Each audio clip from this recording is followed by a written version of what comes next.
नमस्कार मित्रांनो, यासाठी शेती पद्धतीमध्ये तुमचं स्वागत आहे। गुलाबराव खडांगळे यांच्या मार्गदर्शनाखाली आम्ही 2 वर्षापासून यासाठी पद्धतीचा अवलंब केला आहे। आम्ही या वावरात कलिंगडाची लागवड केली होती।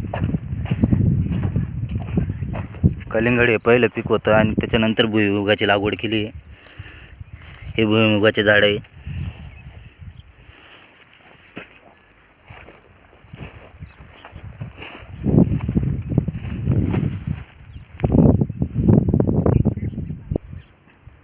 कलिंगड एकदम चांगले आलेले आहे।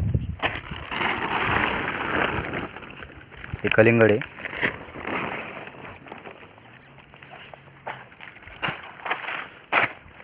जवळपास 30 गुंठ्यात 10 टनाचा माल निघाला आहे।